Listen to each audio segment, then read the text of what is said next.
Os servidores públicos federais do Maranhão participaram de uma plenária nacional da EBSER, onde foi eleita uma comissão composta por 5 membros da categoria que participarão do processo de negociação do Acordo Coletivo de Trabalho de 2019. Nós tivemos no dia 8 próximo passado a plenária nacional dos trabalhadores da EBSER. Nós elegemos os 5 representantes do Brasil que vão integrar a mesa nacional de negociação da EBSER. No caso do Maranhão, aqui o companheiro José Carlos ficou como suplente do Nordeste. E eu vou estar participando da mesa como na condição de diretor da CONDCEF, que é a nossa secretaria, a Secretaria de Políticas Públicas, né, e também de Empresas Públicas, é a responsável pela negociação coletiva direto dentro da estrutura CONDCEF e NADCEF.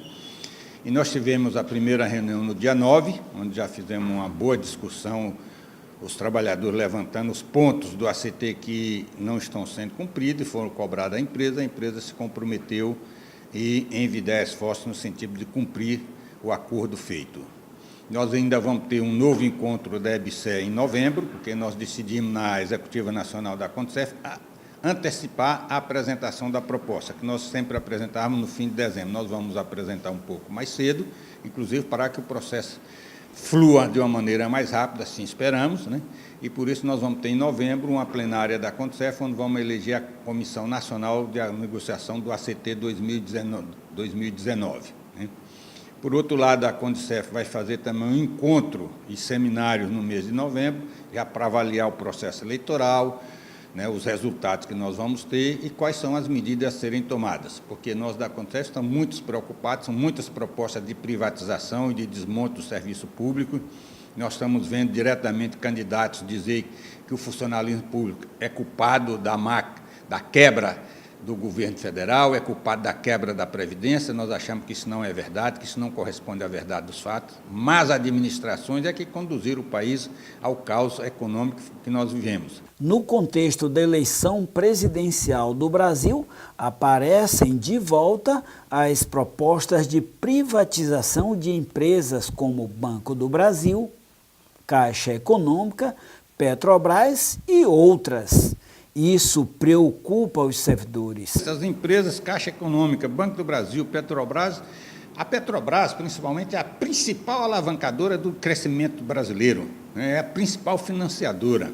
O Banco do Brasil, crédito do BNDES, desmontar isso é desmontar o Brasil, desmontar a indústria. Basta o que fizeram nos anos 90, na virada de 80 para 90, né, de 90 para os anos 2000, basta o que fizeram isso, que desmontaram a indústria nacional, o parque petrolífero brasileiro está ameaçado agora com as privatizações que o Temer tem feito, e nós vemos o candidato reeditar o mesmo discurso de Collor de Mello, caçador de Marajá daquele tempo, que a gente viu que não funcionou e que não funciona.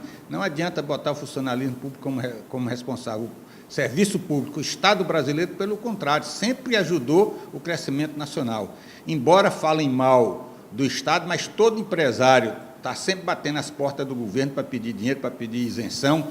Só de isenção são mais de 400 bilhões que o governo tem dado nos últimos anos. Então, é preciso acabar com esse discurso atrasado, reacionário. O Estado brasileiro não é inimigo do Brasil, ao contrário, o Estado brasileiro tem que ser amigo, tem que estar do lado do crescimento nacional, e as empresas nacionais, elas têm provado que podem ajudar o crescimento nacional. O servidor público até hoje não teve o direito de greve regulamentado, nem o direito de negociação salarial.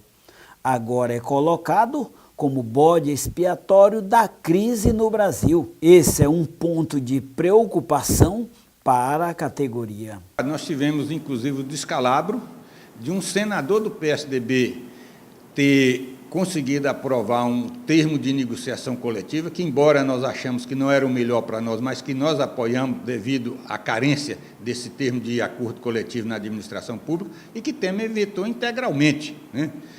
Que da própria base dele, Temer e o PSDB eram da mesma base, participaram do golpe que derrubou a Dilma e que chegaram ao poder. E ele vetou integralmente. E aí fica o funcionalismo sem o direito à negociação. São os únicos trabalhadores no Brasil que não têm direito à negociação coletiva, são os funcionários públicos, e fica à mercê do presidente de plantão.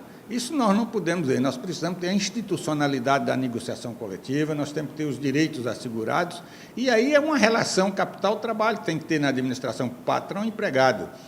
E nós vamos, como entidades sindicais, como você defender os direitos do servidor, e o governo vai defender o que ele acha correto, e aí a gente faz a negociação. É por isso que tem que ter a negociação, fundamental para que as partes possam chegar a um consenso e que é o melhor para a administração pública, porque servidor público não valorizado, servidor público também não prestigiado pela própria administração pública, está aprovado no mundo inteiro, não só na administração pública, mas na própria iniciativa privada. O trabalhador, quando ele é desvalorizado, a produção cai. No Brasil e no mundo, só melhorou a produtividade onde se melhorou as relações de trabalho, onde se melhorou a forma de produzir, onde se democratizou as relações de trabalho. Então, nós precisamos também, na administração pública, desse viés para que possa fortalecer a administração pública como um todo e que ela possa cumprir o seu papel de distribuir bem as riquezas do país e de fazer uma boa prestação de serviço público para o povo brasileiro, porque o povo brasileiro precisa, sim, dos serviços públicos e precisa de funcionários públicos, de professores bem qualificados, professores bem respeitados e professores também bem remunerados, assim como todos os demais servidores públicos federais.